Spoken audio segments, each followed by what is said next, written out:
It's Open House Thursday. Welcome to Your View. I am Mariah Afolabi Brown. As always, I have the ladies.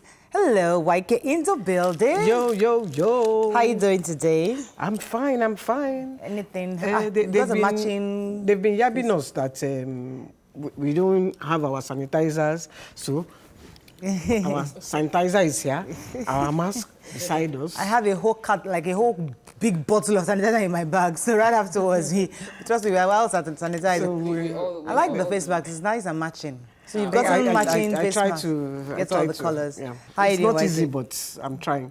I'm fine. I just have a small problem with this, our COVID-19. Everybody is making this statement that's upsetting me. It's the new normal. It's the new normal. It is not normal. It is abnormal. Let's stop calling it new normal. It is abnormal. It is not normal for me not to be able to touch you. It's not normal for me not to be able to go out. It's not normal for me not to be able to open my business. It is not normal. It is abnormal. It's not the new normal. Please. I can understand that very clearly because the truth is that things will return back to normal after we have a vaccine. Once we have until then, we just have to accept. Or Nigerians find a cure. Or we find a cure. Still vaccine, no need. Still something. No, it's not vaccine. Vaccine is to prevent. Yes. Cure is if you catch it. You can deal with it. All right. How are you doing, Tokwe? I'm very good. Not seen you since your birthday. Like it's been a week, right? Yes, I haven't been on the show since last week, Tuesday. Oh my goodness. Yeah. But I've been enjoying myself. I started a new workout routine. I never saw those mobile things work. You know, those ones that they will tell you download 30 days fitness challenge, and then they'll be doing something funny and you do it after them. Oh, my entire body hurts. But I'm grateful to God. I'm excited about, the new chapter. I'm officially mid-30s. It feels, I'm like, you're getting closer to 40. Hey, Topo, you're already getting older. Yeah. I'm like, oh my goodness. So young. I'm so, YK. All the hammer that I've been thinking I will hammer before 30, we're getting close to 40. So, and then, you get messages and people saying what you've done, what you did, how something you shared has touched their lives. And you'll be like, the real hammer is to bless people. So I'm grateful to God for the people that God has allowed me to bless. And so what have you been doing for the whole 1 week? What have you been doing? I've been farming. Yes, I've been farming. I'm now a farmer. COVID pivots. So what's our product? Are you willing to share? Yeah, we'll unveil as time goes on. Yes. Yeah. Because we had a guest yesterday from Cross River State and talking about cocoa. And I'm really excited. I really hope they can actually start some chocolates from that side of the country because processing. That entire value chain of cocoa to the chocolate or to the Cross River is doing a lot. They did with rice too. Yeah. I'm surprised you are thinking of chocolate. I love chocolate, so I'm really happy. I'll be really She's happy. not exercising. Don't worry, Waike, dieting. I've started working on it. Waike, don't worry. The new me. My birthday is July 6th. And they were going to unveil. I'm unveiling the new Mariah July 6th. Trust me. Sex royals. That's not Waike. That's not a brand. We'll see. What's her brand? You show that she has lost weight now. Anyway, today it's our people's CEO's birthday Yay! today. Her name is Kemi Shokunbi here at TVC Communication. It's like a human resource person, but here in TVC, the human resource person is referred to as the people's culture, experience, operations person.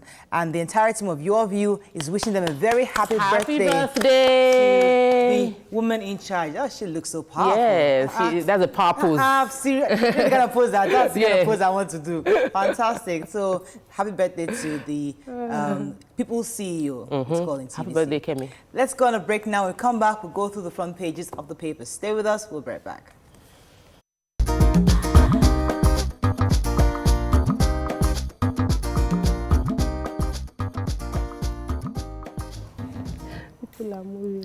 Right, we're going to start with The Nation. Dispute rages in Lagos over lockdown's likely return. Online voters trade words. Lagos records 51 in 184 new cases. Gambari steps in, Chief of Staff. I'm answerable to Buhari. Governors Tinubu, others hail appointment. Revenue shortfall. Governors beg federal government to hang deductions. FEC cuts budget to 71.5 billion, by 71.5 billion. And Ondo APC Unity Forum crisis deepens. All right, so, Nation, I know that people are really worried about this likely reintroducing return lockdown. the lockdown? Because, I mean, well, go ahead. I want to talk about the FEC cutting budget. So the budget has now been, there was a virtual meeting yesterday. Two major things happened. One, we now have officially a chief of staff. And another highlight from the FEC meeting yesterday was the fact that the budget has now officially been cut. It is now, our budget is now 10.523 trillion naira. Also, a new exchange rate has been presented, which is 360 to a dollar. I know that the government probably knows that it's going for far higher than that on the market, but this is the approved rate. We also have $1.2 billion for the Greek scheme, and people are saying that the crude oil is now officially pegged at $25 per barrel. So these are the adjustments being made by the federal government to the budget, and we're waiting to see how it will affect. They listed some projects that would not be completed and some projects that the loan they are getting would complete for them. So we're happy that there should be more speed to these readjustments as time goes on. So for the lockdown issue, what happened was that Lagosians took part in a survey online, a poll to agree on if there should be a reintroduction of the lockdown. And about over 50% as of Tuesday, 10:30 p.m., voted for the return of lockdown because people actually were violating it and they were not adhering to the social distancing principle. Oh, you know, I heard it on the radio and I wasn't sure if they agreed to the lockdown. Or So it's just a poll. So we'll see if the Lagos State government is going to uphold that. Based on I hope they don't. Moving on to the Punch. PSN disagrees with NAFDAC, PTF on search for local COVID-19 cure. Gunmen kidnap army officer, 3 others in Ondo. Abiodun asks Assembly to extend Ogun LG chairman's tenure. Money collected from aspirants, not bribes, says Ondo APC group. Wow. Dubai returnees protest, oppose general testing by Lagos. FG adjusts budget to 10.52 trillion naira, adopts the $25 oil benchmark. And APC Tinubu governors hail Gambari as Buhari's unveiled his new chief of staff.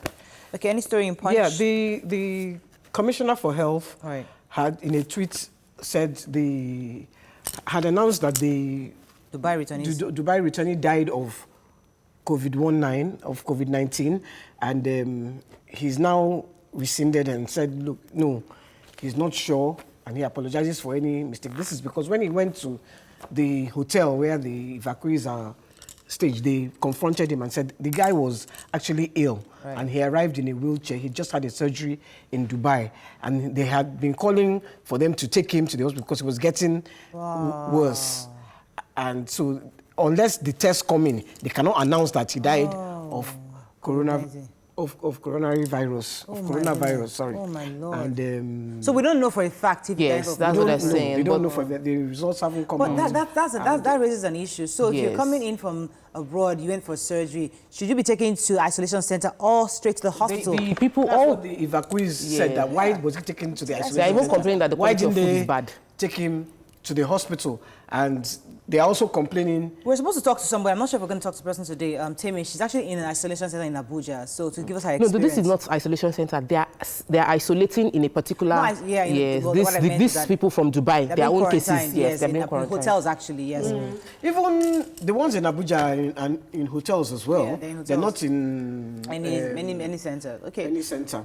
They're protesting also, about the food that they are given, that the food is not good. That's in the... This Lagos... The returnees from Dubai. Okay, moving on to Daily Sun. COVID-19, 171,000 Nigerian children risked death in 6 months, warns UNICEF.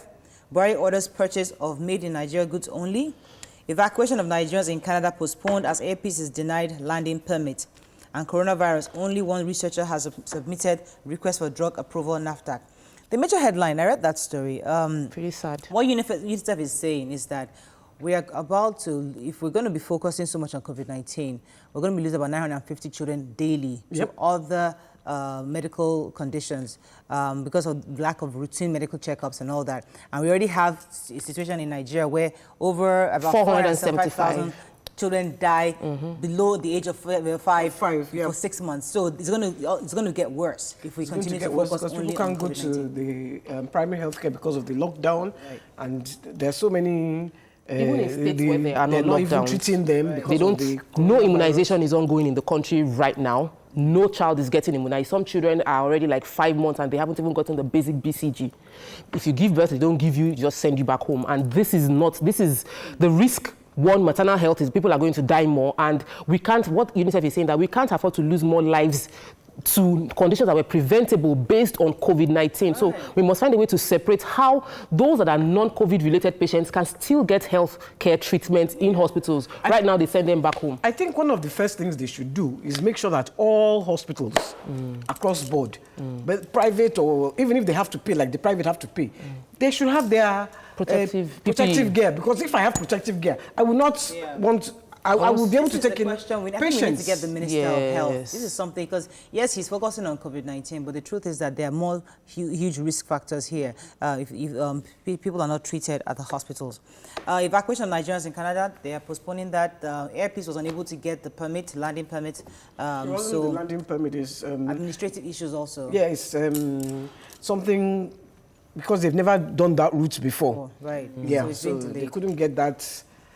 But they're still trying. Moving on to the Nigerian Tribune, COVID-19 FG may inject another 2 trillion naira into economy.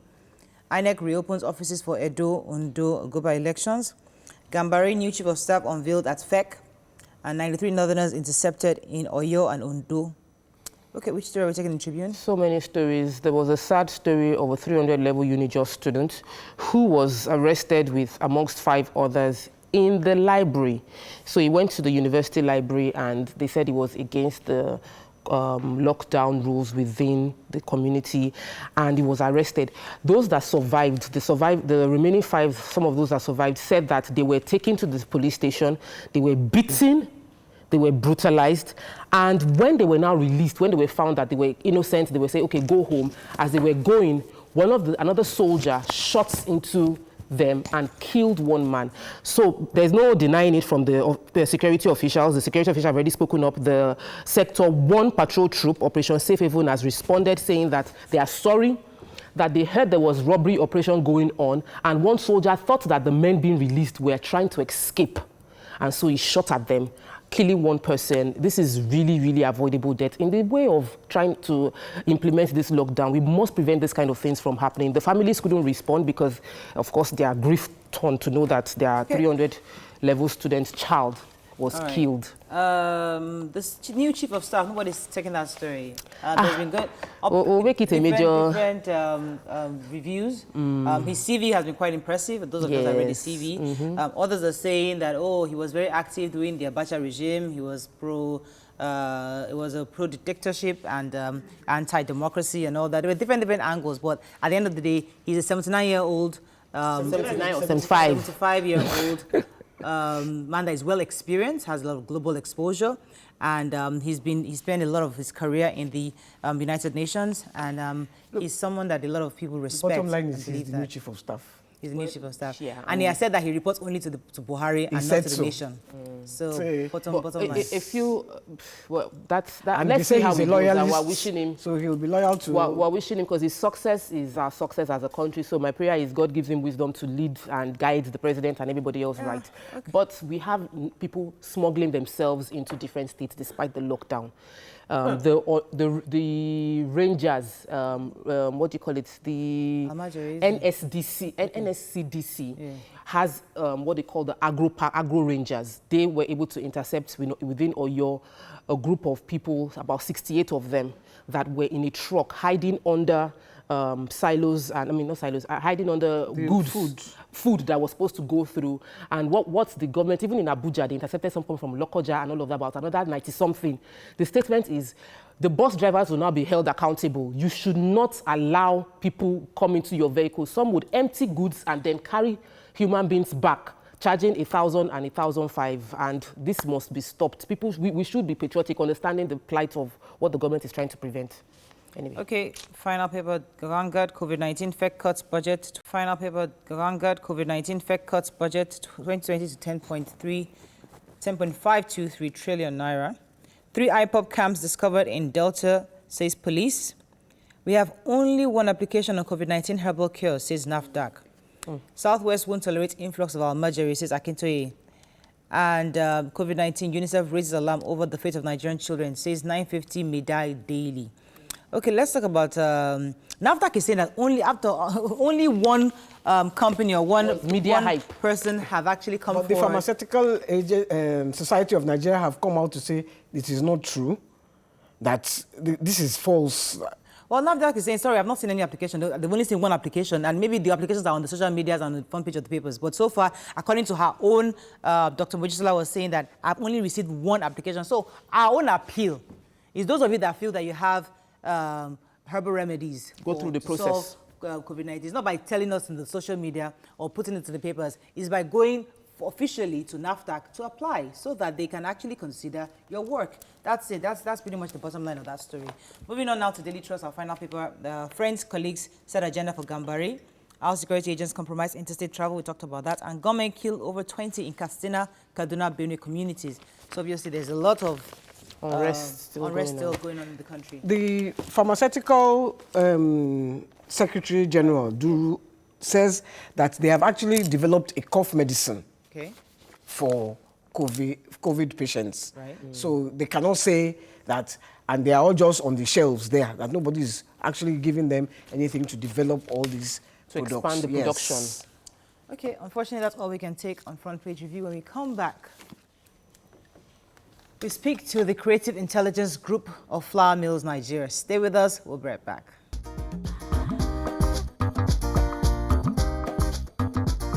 Welcome back to Your View.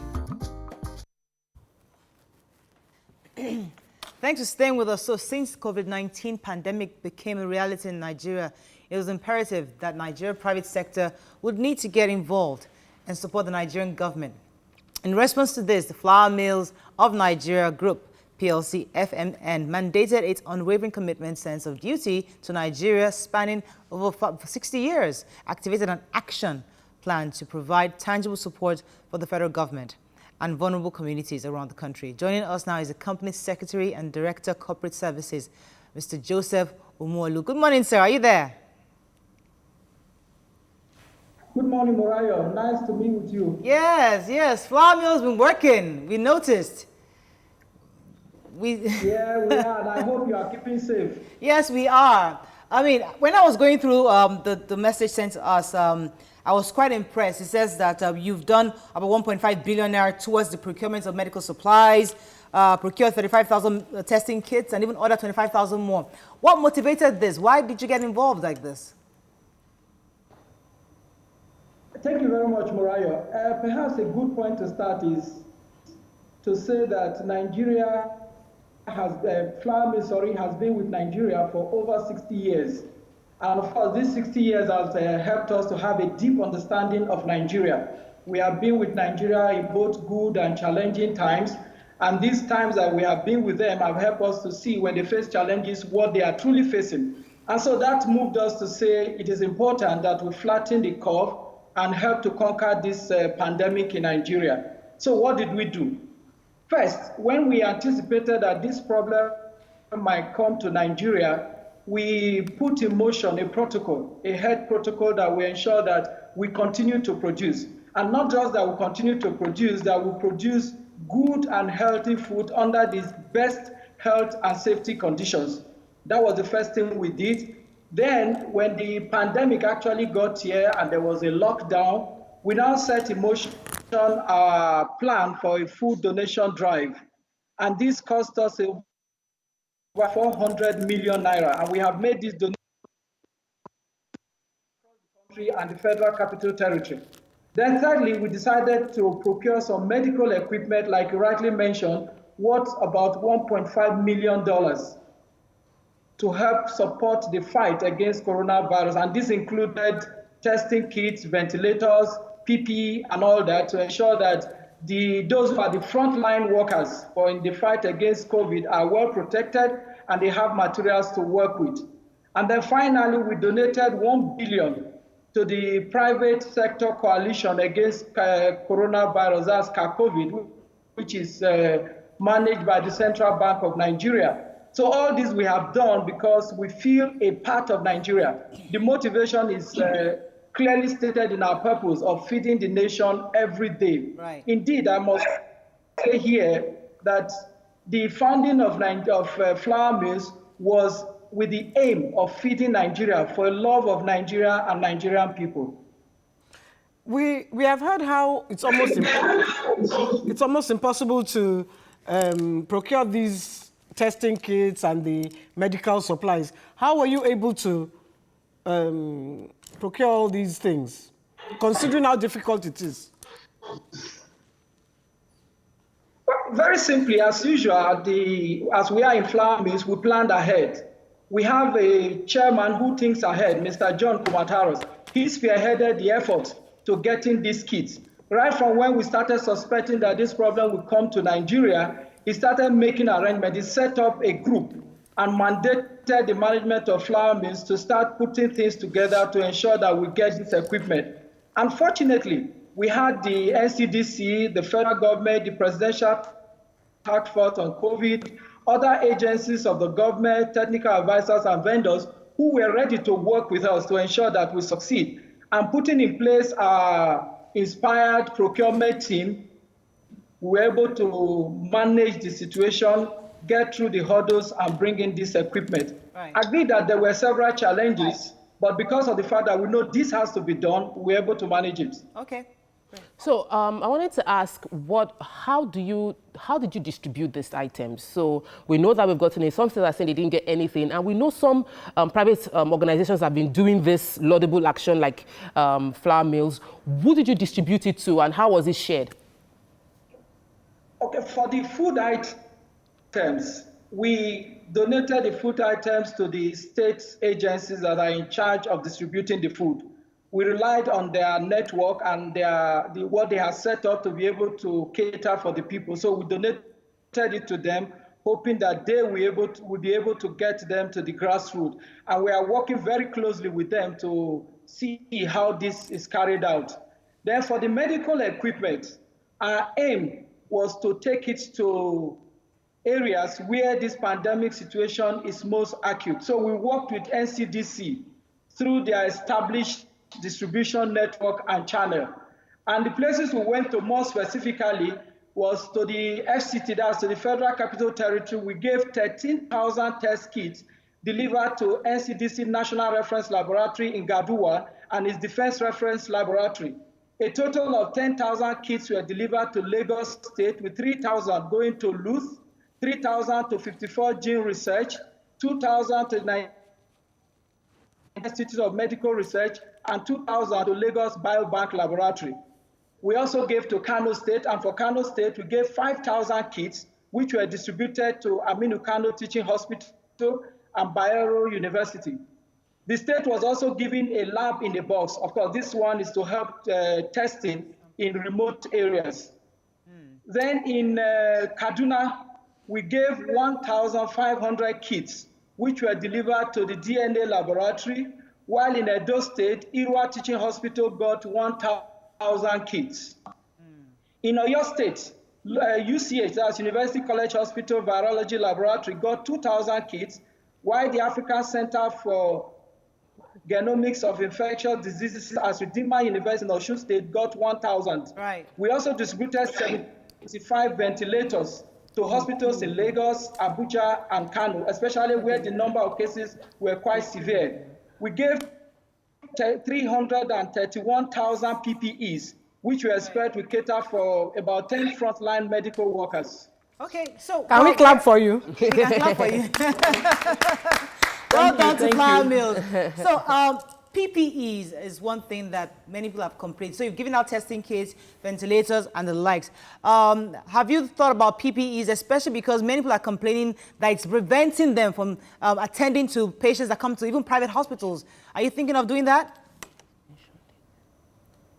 Sorry, I didn't get your question. Your line was not clear. The personal protective equipment, the gloves, the body gears and all that, are you planning on giving them out also to hospitals? Because now that the government is planning to partner with private hospitals, do you plan to have that distribution also? Yes. Like I said, we are already giving 331,000 of them out to frontline medical workers. So those ones were distributed directly to hospitals. Right. And like the presenter rightly mentioned, we have orders on 25,000 more. So when that one comes in, we will see where there are shortages and then distribute them accordingly. Okay. Where did you get these testing kits from? Which country did you get them from? We source them from Dubai, United States, Canada, Greece, and China. Wow. Nice. Wow. I wanted to ask, based on all of these things you've given, what's the impact? Like, have you evaluated the impact of the food distribution and seen how you've supported, if it's made any difference? If it's made any difference? Well, we expect that the states would measure the impact. We are working with the states. It is too early now. For instance, some of the materials are still going out today. Some went out last week. So we expect that the state will measure the impact. Then when all this is over, we can now go back to the state to see how far we have gone. Maybe in about a week or two, when we have completed the distribution, we can now meet with the state to measure the impact of our distribution. Okay, finally, have we been able to sustain your operations? Especially, you're obviously an essential commodity. How has business been? How has business been, and how do you think it's going to be post-COVID? Well, it is clear from what we are seeing all over the world that post-COVID things are going to be very difficult. As we have noticed, farmers are not able to go to farm. Forest is very high now because oil is not selling, and many people, there is lockdown, many are not going to work. But like I mentioned in the beginning, after we had done our risk management, we saw that it was important that we keep our operations open. And so what we did was to ensure that we have the right protocol in place that will keep our workers healthy and be able to work, and not only work under the safest conditions. And so far, this has been working well for us. Right. Let me ask you something out of the box. Are your workers on full salary? Yes, very much so, and we have been paying regularly. We pay our workers on or before the 26th of every month, and last month we paid. We pay those who are at work, those who are doing part-time, those who are working remote. Everybody is paid as usual. Are you employing new people? I'm looking for work. Thank you. Mike is looking for work. You say? Are you employing new people? I'm looking for work. All right, thank you so much, sir. It's been a pleasure having you. So congratulations to Flour Mills for the work you've done so far. And well done to your company for such a tremendous work. Thank you very much. We love Nigerians. I will keep doing our best to help Nigerians if there are challenges. Thank you. We can see that. All right, we've been speaking with the company secretary of Flour Mills Group, Nigeria. Let's go on a break. We'll be right back.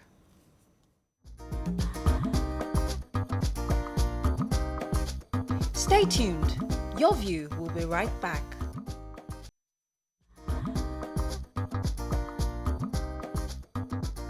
Welcome back to Your View. Thanks for staying with us. So it's our tradition now on Thursdays to celebrate meaningful Nigerians and NGOs that have been distributing palliatives on their own to the less privileged amongst us, especially during this pandemic. Today we'll be showing you what some of them have been doing. First up is Rusola Foundation, owned by Mrs. Rosemary Atu. The foundation is based in Abuja, but originally from Edo State. She's feeding over 25,000 Nigerians in 6 states and 36,000 in Lagos. She fed 2,000 in Ikorodu on Tuesday, 2,000 plus in Badia on Wednesday. Each person was given semo, rice, and beans, half of a dozen crates of eggs, and she's still going on to other local governments across the states. The foundation is sponsoring over 500 Nigerians in different levels of education in various schools in Nigeria, from primary to tertiary. Oh my goodness, that's a lot fantastic. She sounds organized. I mean, 32,000, that's a lot of people. I just wonder where these people get the resources from. But many of them get donations, both locally and international. So those are pictures. So those are pictures of some of what was being distributed. What was distributed to many homes and families. I mean, you see all these things in international media and you just think Nigerians are not like this. But really, this COVID has really brought out the humanitarian part of Nigerians. People have really been giving of themselves, their resources, their time, and this is quite impressive. Congratulations to this woman. She's been done an amazing job. Up next is Bodija Estate and Environs Muslim community. They've also been giving quite a bit, especially during this Ramadan season. They've helped out families, distributed foodstuff, plastic containing foodstuff to lots of families across the state. So those are pictures we're getting from them. Quite a bit of, that's a whole lot. That's a whole lot of people. That's a whole lot. Well done, well This season done. has been tough with a few Muslims, my security guys were complaining because fruits have become really expensive and they need to break healthy. You cannot stay without eating for hours and then you don't have something substantial to eat. Yeah, so this is a very good one. This is a really good one. House of Twitch has also been giving out quite a bit to less privileged in the society. So those are pictures coming in from House of Twitch. They're giving out noodles, food stuff to families. You know, this is quite impressive, and I'm so happy that we're able to celebrate many of them. Yes, and if we haven't celebrated you so far, just send us in the and we'll give you a shout out. Okay, so up next, we're supposed to be delving into a conversation. We're going to go on a quick break, very short break. We'll be right back.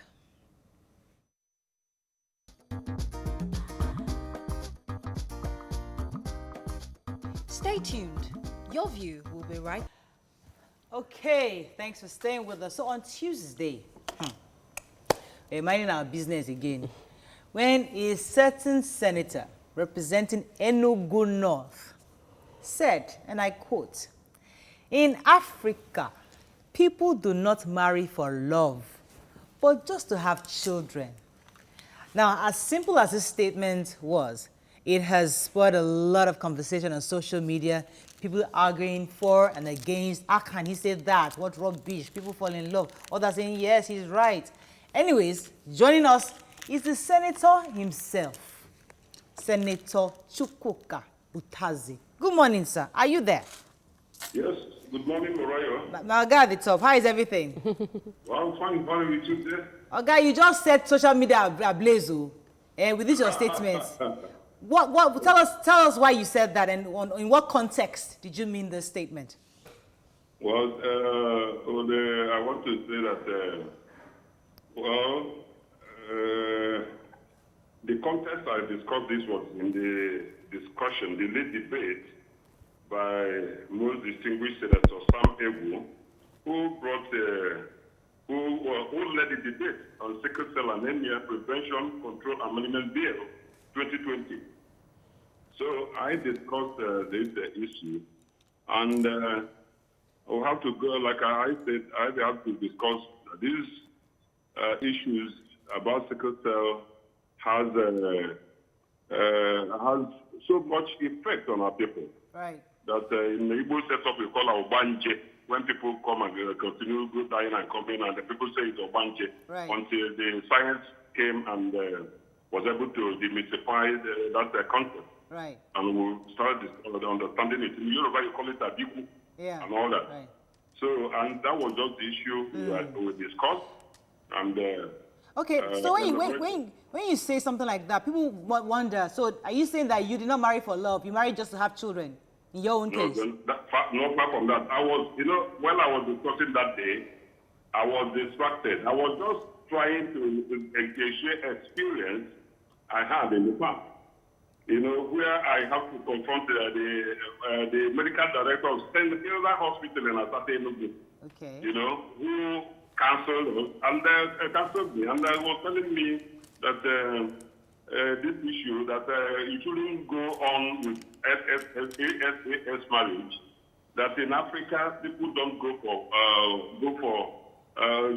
for love, that we will go into it within 5 to 10 years, having sicklers in your house, before you know it, the love you think you are professing will evaporate. And then you start facing stark reality, and children will be dying, and burying children one after the other. So that in Africa, essence is that most of the time it is for children. So love will also be there, but then children is also very, very important. Right. You know, and that's why I gave the reasons and all that. And that was therefore enough to, Okay. you know, put paid to that experience. And there was perfect way. Right. That doesn't mean that I don't go in for marriage for love. I'm married for love. You did? You know, in the first, yes, I'm married Okay, for love. tell us about that for a second. Tell us about your love story. How did you meet your wife? Well, I don't want to go into that. Started it. Is she AS like I you? have a beautiful wife and with beautiful children, lovely children, very intelligent and Nice. adorable children. You're blessed. And I'm enjoying my love life. Okay. Is she AS? No. Is your wife AS? That shouldn't bother you, but I say I'm married for love, and I'm okay. No, let me tell you why it's bothering me. Because I know a couple who were AS and they married for love. They were both AS. So what they did was every time they got pregnant, they would check to see if the child was okay. And I think they had to terminate like 3 pregnancies, but they ended up having 2 kids that are okay. But along the way, they terminated a few pregnancies. Before they could get those 2. I guess now modern technology helps you to know. Back then, we couldn't tell the if the baby would know, if the baby would have the gene. Yeah. Yeah, stop. You're gonna So that's why I asked you. Right, right. Yes. Well, I want to tell you that I'm a Catholic. We don't believe in abortion. Okay. So as a Catholic, we don't believe in abortion. That is destroying life, Right. which you don't have any right in making. Okay. So if people are terminating, is it good? Is it better? Yeah. Taking laws into your hand when you know you are going to offend God. Okay. So is it not better that if you don't want to offend God, you avoid it? Yeah. And that was what I did. I Okay. avoided it. All right. Oh, okay. And I'm married for love, and I'm happy about my Senator Chukwuka, my marriage. You seem to Are you- be very adamant. are you happy? What? Senator, are you happy about the conversation this has generated? Because usually, the fact that Well, you see, once we are in public space, people will give one meaning or the other in the same mistake. yes. So it's part of being in public glare. People have to understand you, some misunderstand you. It's part of life. If you confront me, I'll tell you, just like I explained to you now, this is the way, the story behind all that. Okay. And because of distraction, I didn't tell the story full about what the medical director advised us. That was just, I was trying to recollect and say what the doctor told us. But because of distraction, and they cut in my speech by the intervention of the state president, that aspect didn't come up. So people picked what they had. All right. And they are right to Thank you. say anything they want. This life. so do you support this new law that they're trying to push for? Yes. See, I am in total support of it because it's very, very important that people are guided. And in that debate, I was of the opinion, and I'm still standing by that children, once people deliver in the hospitals and they go for their other the measles vaccines and all this and that, You should check they that. should also at that point in the first 6 years of life when this thing manifests, have the genotype of all the children and let it be in their birth certificate, so that at this point in time they will know.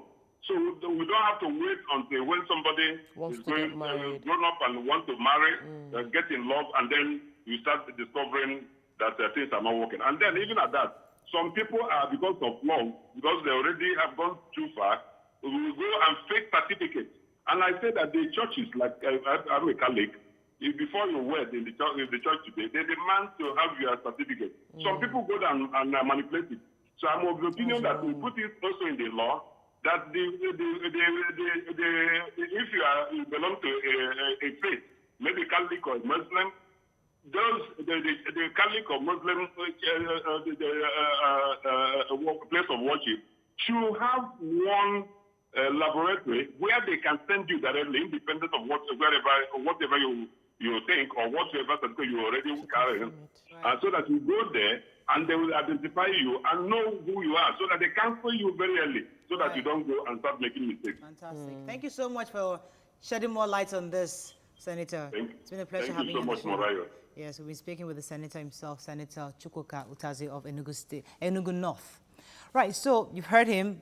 We now see the context in which that was said, because when we took it out of context, it meant a whole different thing. Totally. But now that we're seeing is an argument of either allowing couples to get married when they know that they are not compatible medically, should they or should they not? So it's an argument, it's a long-term argument, it's not just today.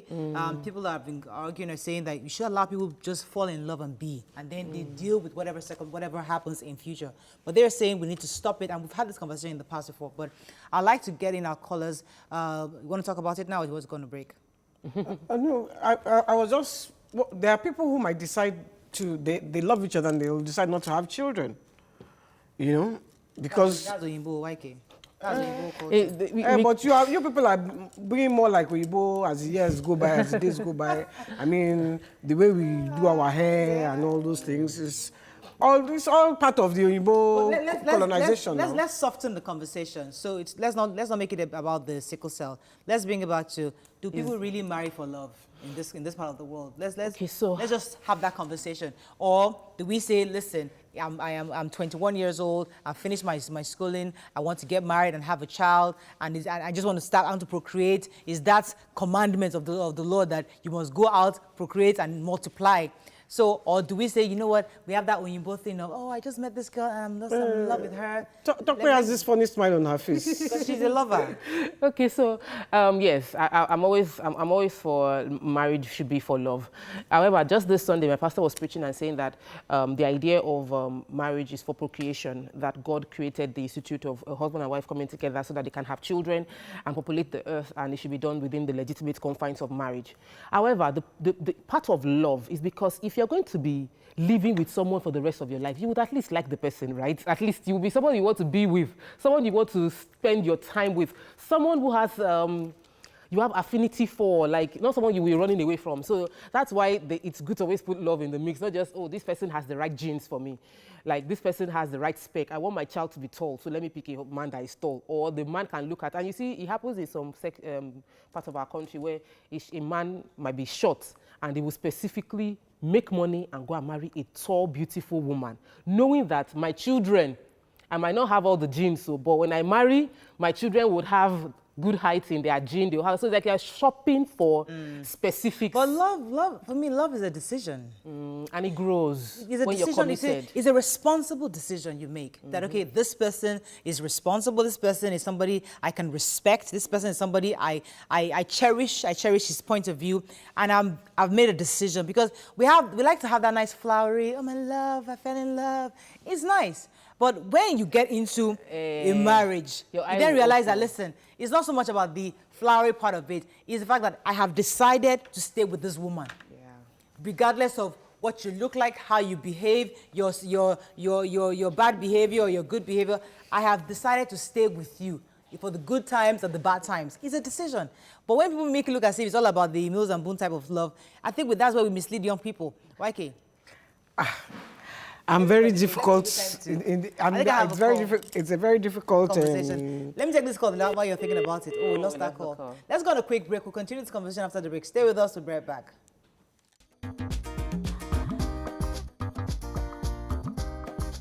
Stay tuned.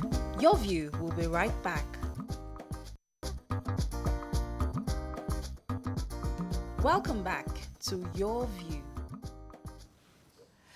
Thanks for staying with us. So before the break, we had spoken to Senator Utazi concerning his statement that men marry for children, not so much for love. And then he was able to explain to us the context in which that was said, because of the bill actually making it illegal for an AS carrier, another AS carrier getting married. That's for the sickle cell, because of what the children are having to face when they give birth to sickle cell children. And we've seen many people who have passed on sickle cell, others who have actually also survived the disease, but the condition. But the truth is that it is a serious conversation to have. Do we support the bill, or do we say that it should be expunged? YK, let me start with you. Well, you see, because of my fundamental human rights, I would hate you to say I couldn't marry somebody. Where I agree that it's to save the children, what if I want to marry somebody who is AS and I have decided that I don't want to have children? We don't want to have children. Are you going to stop me from marrying? So there is a place where it will affect my fundamental human rights as a... But when they tell us that your fundamental human rights is not absolute, especially when it comes to protecting the rights of the children that are unborn. I said I don't want to have children. Well, I want to adopt. Are you still going to say I can't marry? So the bill is actually meant to prevent and manage. So the key word is prevent, control, and manage sickle cell anemia in the country. So the government is responsible for the healthcare system in the country. I had a conversation a few years back with the then HOD of Lasuth Pediatrics Unit, and her complaint was that when they were building, she's specialized in treating people with sickle cell anemia, and she was saying that when they have crisis, when people with sickle cell have crisis, their immunity is very low, and they shouldn't be put together with other children with regular sicknesses. They should have like an isolated ward where they're taken care of. That responsibility falls on the government when building every hospital to have a specific isolated ward for treatment of sickle cell anemia patients. Those responsibilities will put a burden on the budget of the country. So a country has a right to legislate on issues that would affect it long term. Okay. That's what the government should plan for. Let me pause for a second because I have Jones been holding for a while. Jones, are you there? Hello, Jones from Ibadan. Hello? Thanks for calling. Are you there? Hello? Go ahead. You're live. Go ahead. Okay. I wanted to contribute in the discussion that is going on. Yes. Whether people marry for love or... You see, in the time past, you don't even get to know your spouse to be. People will just recommend, I have a sister, I have a brother, I have a good girl that will be fit for you. And when you see the person, you like the person. And marriage starts from there. So we cannot say that it is love. Love develops in the course of the marriage. If the two of you are compatible or are able to forgive one another, then you can go ahead and marry. But these days, people will have to taste themselves, be in love, be in friendship for years or months before they now enter into marriage. Then we can be talking about love before marriage. But in the time past, it was not so. Yeah. Thank you. Which one do you prefer? Well, I prefer I was involved in the time of when you marry under recommendation. Okay. And we developed ourselves and we are in good terms for about 20 years. But later on, after 27 years, my wife posted away. After having 6 children for me, 3 graduates, because she was still having a good body. And people were waiting at her. So she left me. I have to get remarried. So this issue is not a question of what do you want. I think it is event that will bring up whether the people are in love or not. All right. Thank you so much for your thoughts on this.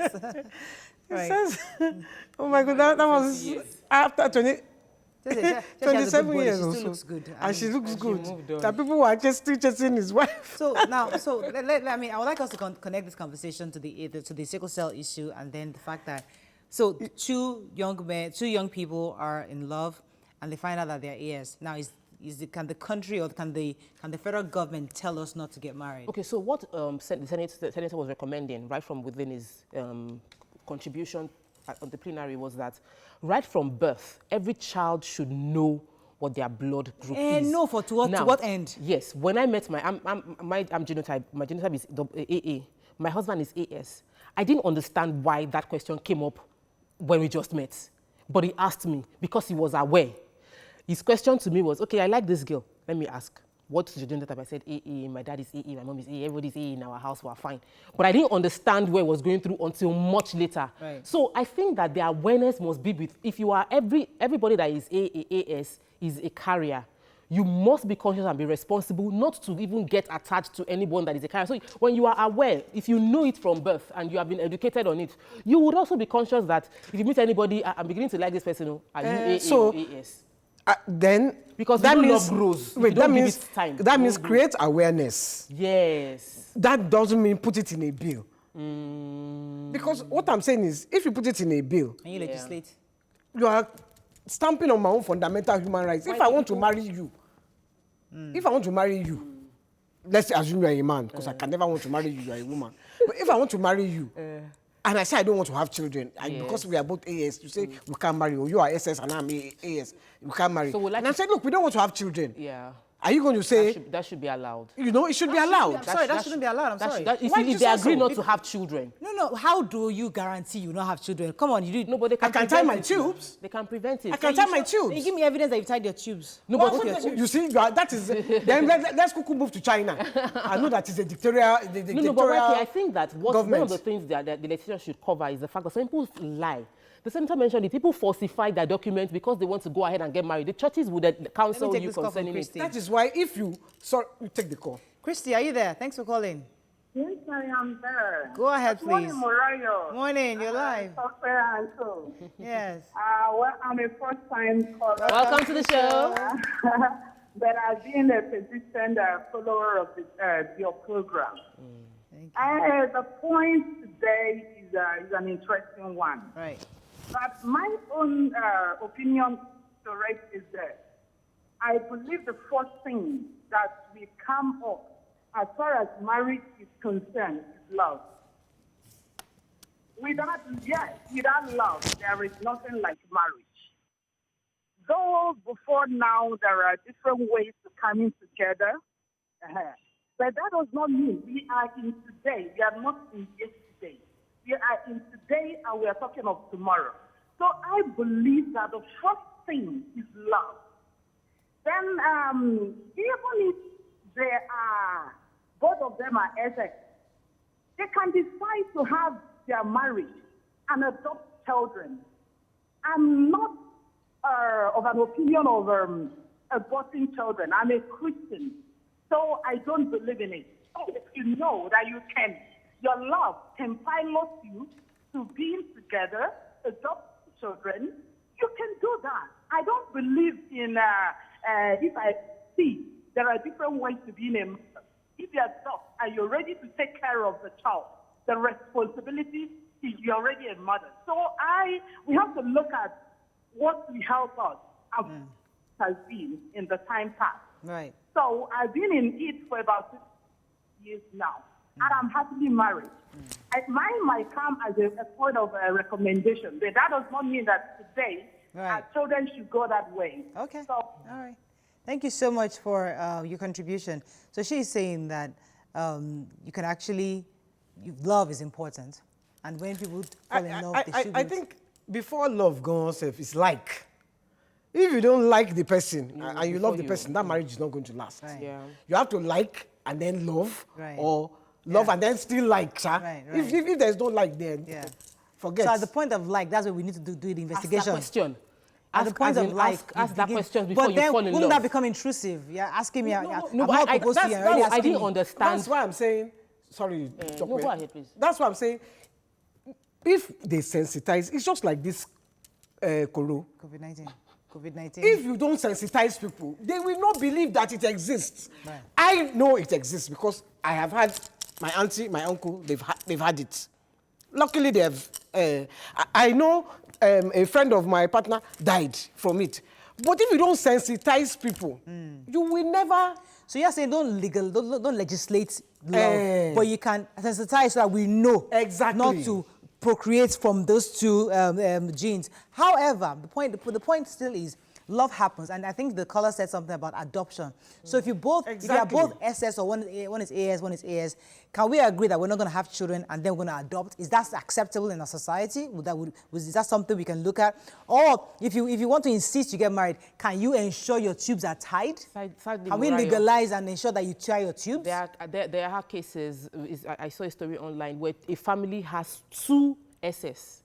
2. You've had 1.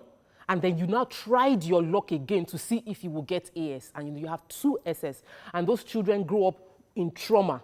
So for me, I'm at the point where I feel that when we allow love to germinate, we become stupid we make irrational decisions and we're like, oh, we're going to make this work. We're going to make this work. I have a friend that, I'll say it was my only friend all through secondary school that died immediately after WAEC from complications of sickle cell anemia. And he has a siblings that had the same thing. And I'm wondering, what were your parents thinking? It's terrible. So is that the irresponsibility boy feels bad. we need to Yes, curb? that's what we need to. So even if your citizens refuse to borrow brain for themselves, the government would insist and give you brain. So sometimes some things you must legislate it, or you create enough deterrence by putting in punishments that will prevent people from going ahead with their lovey-dovey stupidity. When you now get married and you have the children and you're struggling every day, you now see that the love would die out and you're fighting each other because you're wondering, why did I get married to you? When you met your husband, he asked you, before you got into your relationship, before he looked at you and said, this is a woman I would like. So before I like her or love her, let me quickly ask her. So he asked you because he knew.